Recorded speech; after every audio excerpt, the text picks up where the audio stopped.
I loved how fun gymnastics was to me. I think for me, like tennis was a little more like of a lonely sport. Okay, I loved being with my friends. I loved flipping. I loved jumping around. I think that just was my calling. I never really had a desire to go to the Olympics. I see. I had a desire to be elite, kind of to challenge myself and push myself and see where it could get me. Ultimately, it just wasn't really for my body. I got injured a lot. I've been injured a lot in the past. And it's just something for me I didn't really need. This was my dream to be here, and that's all that I was needed to be fulfilled. So.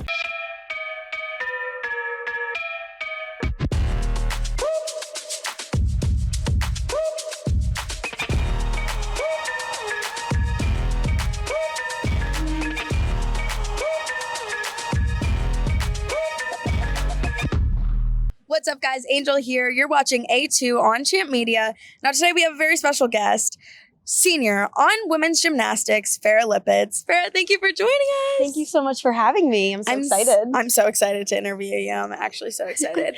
How's the season going so far? Have you guys gotten started yet, or is it more just preseason? Yeah, so we're in preseason right now. Okay. We have a brand new head coach, so I'm really excited for that. The environment's amazing. The girls are looking really great. We have a really young team. Okay. There are a few girls that have graduated high school early, actually. So they look great. They're acclimating in an amazing way, and I'm just really excited to get started with them. I love that. When they come in, do they move directly into the dorms, or do they kind of live with the older girls? How does that work? Yeah, so all of our freshmen live in South Quad. Okay. So they live there together, and then we all hang out and just like go to each other's houses, give them rides everywhere. But yeah, that's where they go. Big sister vibes. Yep, big I love sister. that. Okay, so going into gymnastics a little bit more, let's backtrack. What kind of got you into gymnastics? Where did the love start? Yeah, so I started off playing tennis when I was younger. Oh, no way. Yeah, my dad loves tennis, so he got me into that. But I kind of found myself just flipping around the house any second I could get, honestly. And then next thing you know, we ordered a bar and a beam, and it transformed our whole entire dining room area. The chairs were off to the side, and all I would do after school till 10 p.m. was flip. And I would make my parents sit there and watch me, and they're like, all right, we're going to put her in gymnastics. I love that. Were you one of those kids who looked up like YouTube videos, learning how to, There are photos on our computer at home that I'm just sitting there watching like Gabby Douglas, watching Allie Raisman. She was my idol, and it's just like, I would never stop.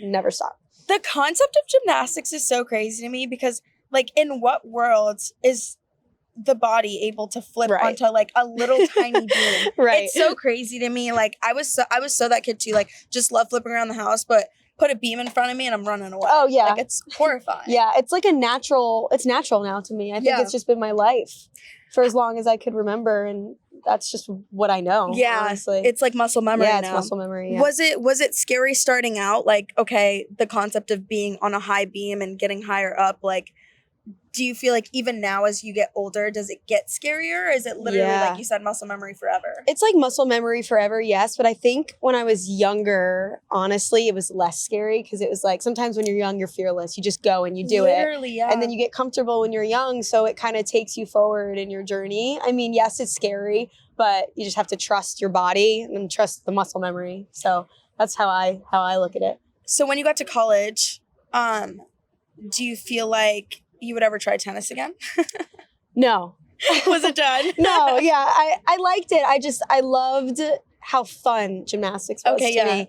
I think for me, like tennis was a little more like of a lonely sport. Okay, I loved being with my friends. I loved flipping. I loved jumping around. I think that just was my calling. And yeah, I loved it. I love that so much. So the switch from high school into college, can you talk to me a little bit more on the actual aspect of just an everyday life as a student, but also the switch in competitiveness of gymnastics from high school going into college? Yeah, I guess as a student, to backtrack a little bit more, in middle school, I was kind of on a different path gymnastics-wise. I was doing elite, so there was a little more of like a rigorous training schedule. I went to a public middle school, and I went to practice in the morning, and then I went to school for only about like 3 hours, and then I went to practice again for another 4 more hours or so, and that was every day. So after that, I kind of was like, you know what?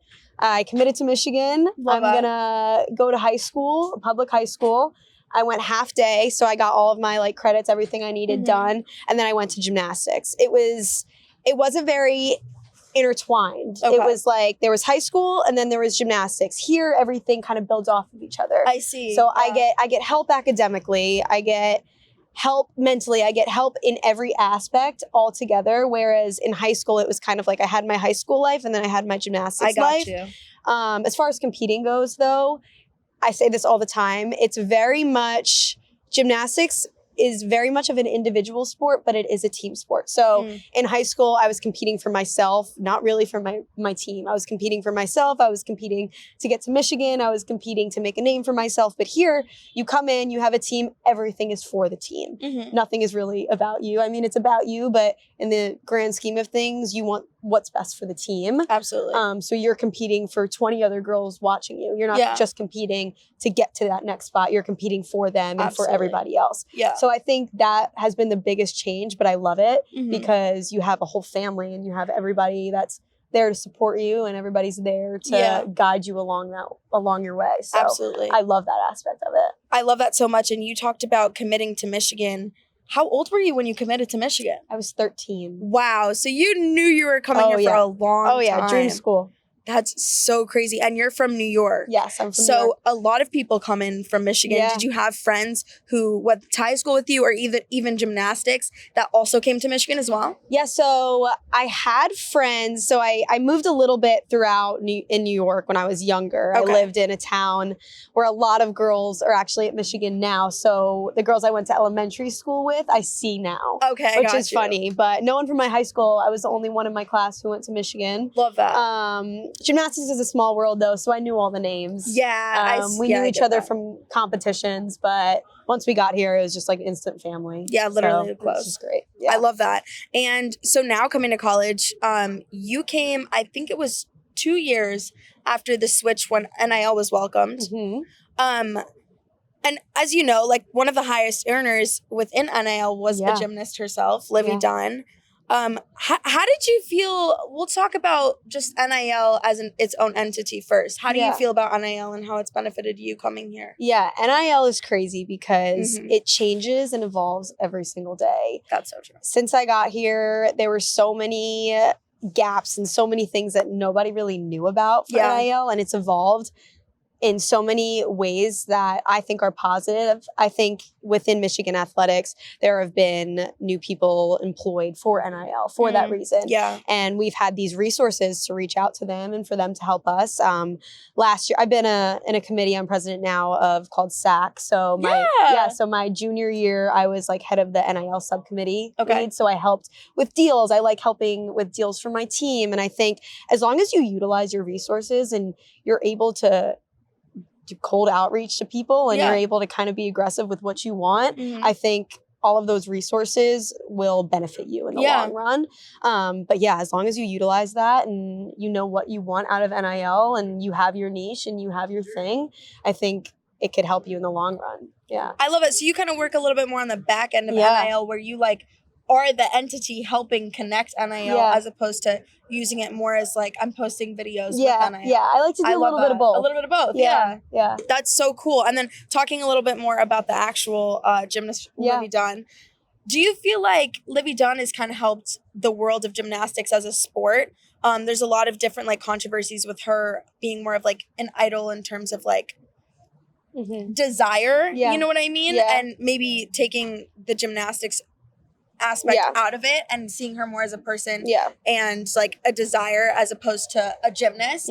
How do you feel like that's either helped the name of gymnastics or hurt it? What's your opinion? I honestly think it's how you look at it. I think for me, all attention to our sport and how much we do is great attention. Like any publicity is good. I see that. So I think there can be so many ways to look at it. I think she's worked her whole entire life to be at a point where she is now, and she's on an amazing team with amazing girls. And I think that attention can bring positives and negatives, but I think any attention is good attention for us because I think all collegiate gymnasts deserve the attention. I think we work so hard, and I think everybody deserves to be seen. So I see it in a positive way.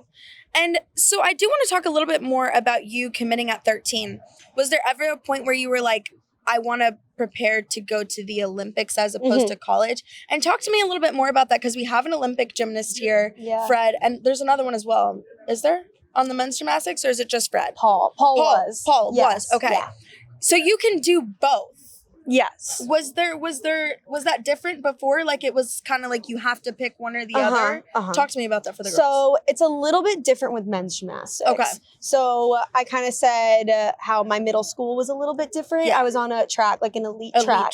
Yeah. And then for when I went to high school, I went back to club, like JO level 10. So like there's one track that kind of like takes you to college, which is that like level. JO level. Yeah. Okay. And then the elite track is more so like you can go to college, but it's more so like I'm looking to go further. I'm looking to go to the Olympics. I'm looking to be in these national competitions and be on these national teams. As for men's gymnastics, all of the skill sets and all of the paths are the same. Are in one track. So it's easier for the collegiate men to go to the Olympics because they're competing the same things in college. For me, I would not be competing right now the same skills that I would be competing in the Olympics. Okay. Yeah, so you can't really cross over for women's You can if you want to train extra and train different skills on the side. So like Suni Lee was able to, Jordan Childs was able to, because on the side, they're able to train those skills. Yes. I never really had a desire to go to the Olympics. I see. I had a desire to be elite, kind of to challenge myself and push myself and see where it could get me. Ultimately, it just wasn't really for my body. I got injured a lot. I've been injured a lot in the past. And it's just something for me I didn't really need. This was my dream to be here, and that's all that I was needed to be fulfilled. So, yeah. I love that. I also want to talk, before getting into the sushi, one more thing about Fred. Actually, he's doing this thing right now where he's trying to change the men's gymnastics clothing. What's your opinion on that? I mean, you've been around gymnastics your whole life, and so seeing men like kind of wanting to, switch it up a little bit, have a different type of swag. Like, what's your opinion on that? I think it's great. I think if you have an opinion, and you're able to voice your opinion. I mean, I think it's amazing. He has such a following, and he has such an amazing audience that it could really be an influence on people. And I think if he could utilize that, that audience, like, why not? Why not? Do it. I think it's so special too, because you talked about how you're really not competing for just yourself. You're competing for a team. How he doesn't let it hinder the team. Like whenever it comes to team events, he won't wear the stuff. Yeah. I think that's so cool. Very team player mentality. Exactly. It's great. He's great. Exactly. Yeah. And so a little bit more about the team. Do you live with all gymnasts? Do you live with other sports? I mean, we were walking around and we had like lacrosse, field hockey, everybody saying hi to you. You guys all seem to know each other through athletics. Oh, yeah. Do you live with everybody that's within your same sport, or do you mix it up? Yeah, it's a bubble. It's a small bubble, athletics. I mean, I'm a very social person. Yeah. I take my social life seriously, just meeting everybody I can. I think it's really important to have friends outside of your sport and within your sport. Absolutely. So my sophomore year, I lived with one of my teammates and then some tennis players as well, because I chose to room with a tennis player my freshman year because I wanted to kind of branch out. You know, I just love meeting people. I love socializing with people. But, and then now I live with 3 of my teammates. And I've lived with them in a house for the past 2 years, and they're incredible. We have so much fun. We're never not laughing at the kitchen table every single night. It's just so much fun. We have the best time. Yeah. And talking about athlete crossover, so you actually date currently and dated for a little bit now, another Michigan athlete. We actually did, if you guys seen Polk's Plunge, if you didn't, go back. I posted a video just doing a behind the scenes, and it was with Marcus Stappa and Ethan Edwards. So Farah's actually dating Marcus Stappa on the hockey team. How do you make that work? I mean, you guys both have pretty extreme schedules being Michigan athletes and students. How do you guys make that work? Yeah, I think honestly it helps us. I think it's an advantage for us because we understand each other's lives a lot more. It's really hard as someone to explain your day, like your day-to-day to someone who hasn't lived it. And luckily, when he was here, our schedules aligned perfectly. We had the same exact class times, we would grab a coffee in the morning and then go to class and then make breakfast and then we'd part our ways and we would, he would practice for 4 hours. I would practice for 4 hours. We'd get out at the same exact time. Then we'd both do our homework together and have dinner. Like it was very scheduled and it worked to our advantage actually. That's so awesome. I think it helped us also stay on track and not like kind of lose sight of what we needed to do because we all needed to do the same thing at the same time, if that makes sense. So I mean, it worked perfectly. Now talking about just dating someone within athletics at Michigan, seeing things like specifically with Michigan hockey, the thirst traps, the edits, the fans, like does that ever get overwhelming and overstimulating or is it kind of silly to you? I think it's hilarious. I think it's hysterical. I feed off of it. Sometimes I'll send him the videos and like I'll comment and I'll like the comments. Just like I just think it's so funny. But I would say at first, when we first started dating like 2 years ago, I was just like, oh my God, this is nuts. Yeah. Like this is actually insane. Yeah. All my friends from home in New York started sending it to you. And they would send them to me and I'd be like, oh my God, stop sending these to me. And then I was just like, just embrace it. Kind of silly. Like, it's funny. Like there's nothing I can do about it. Join them. Yeah. So now I like the videos. I send them to him. I think they're hysterical. I love that. That's Keep them coming. Funny. Right. Exactly. Funny. Yeah. Okay. And now right before we get into the sushi, you and Mark actually are no strangers to seafood. Oh yeah. And good seafood. You guys, you've caught and made oysters yourself before, and you've also made homemade sushi he was there before. Too. Yeah. He was there too. Yep. Yeah. Okay. So Farah's like, she's a foodie. Yeah. If you've not seen her TikTok, you need to. She does a bite of the day, a sip of the day. So who better to end this debacle we've kind of been going through on my podcast before and other people's podcasts on who has the best sushi in Ann Arbor. Yep. So Farah, before we get into this, we're going to have her taste test 3 of the same sushis from 3 different places that people say is the best in Ann Arbor, and she has to pick the best, but she doesn't know which one is which. I'm so Before excited. we do that, Farah, oh my gosh. What do you think, who do you think has the best sushi in Ann Arbor before we even get into that? Okay, so there's a new place in Ann Arbor, actually. Okay. It's called Tabe or Tab. I don't know how to pronounce it, but I think that place, it's expensive. It's like kind of bougie. Yeah. But I think it resembles the sushi that I guess I'm used to. So I was born in LA. I'm from New York. Oh, no way. Yeah. Big city, big city. Yeah, big city, big food. So that's why I'm a foodie. Yeah. My parents are foodies. I was raised eating sushi since like baby Literally, in a like I was eating California rolls since I can remember. But that resembles like really good quality fish. I also really like Mamasado before Tabe opened. I really like it. I love their owner there. She's the cutest thing ever. Yeah. And prices are good. Like as a college student. Yeah, prices are good. It's right on campus. It's great. I'm down to eat anything. So I do think those are the best 2, in my opinion. Okay, perfect. And then we were talking about that place outside of Ann Arbor. Yeah, I've had like before. It looks really good. Yeah. So okay, I'm perfect. Really excited. Well, we're going to get into the sushi tasting. Perfect. Here we go. All right, guys. So we have 3 different sushis from 3 different places. Well, they're actually the same roll, but they're from 3 different places. So we're going to give Farah a chance to see which one her favorite is. This is all a rainbow roll, right? This is all rainbow roll. It's California roll with like a variety of fish on top. Is that what a rainbow roll is? Yeah. Because I had no idea. Because it's like different colors. Okay. Yeah. I love that. I think I'll probably eat, salmon's my favorite, so I'll eat the salmon one around and then we'll choose. So while Farah's trying these out, I know where each one's from. She doesn't. And fun fact, each place, like it's so interesting ordering the same roll from different places in Ann Arbor and seeing the price difference. Good. That's a good one. Okay, good. I love that. Okay. Give her a second to like really just let it set in. Oh my gosh, I absolutely love this. This is so much fun. Excited. This is like the best part of my whole entire day. I can't eat raw sushi, and if you guys can, more power to you, because I just like, oh my gosh, it scares me. Maybe that's just a me thing. Also, chopsticks. You gotta use chopsticks. Okay. That's a real foodie right there if you can use chopsticks as well. Okay, this is roll number 2. That one's good. Okay, love. Yeah. Okay. Okay, 2 down. We got 1 to go. We don't want to know your thoughts until the end. Really let they're all let gonna it be simmer. Okay, yeah. She's a sushi girl, so regardless. They're all gonna be good. I think I'll like every single one of them. Okay, so before you can get into that. And she gets to take a lot of sushi home too. Oh my gosh. So the 3 places that we got it from was Yotsuba, if I pronounce that right. It's in Ann Arbor, a little bit on the outskirts. One, literally, we're staring at it right now, is Sudaku. And then the final one's Mamasato. And all were very, like, relatively well priced. As a college student, you know, you want to go for the cheapest one, but also the best tasting one.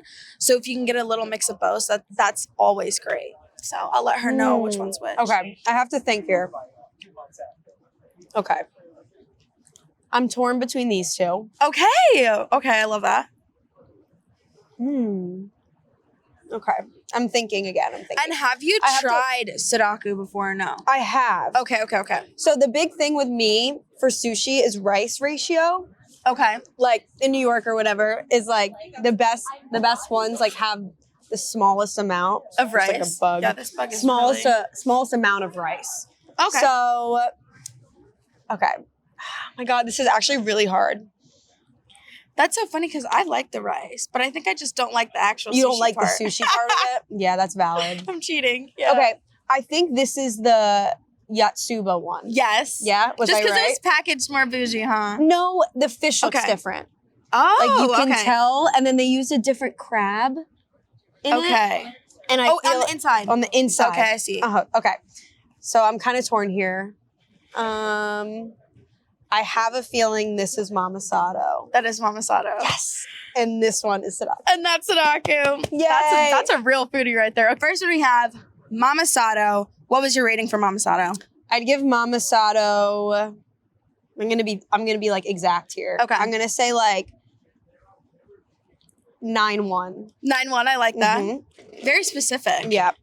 Okay, Mamasato out the way. Up to Yotsuba, I think is how you pronounce it. Mm-hmm. I'm going to give Yotsuba an 8-8. Okay. Because it didn't have cucumber in it.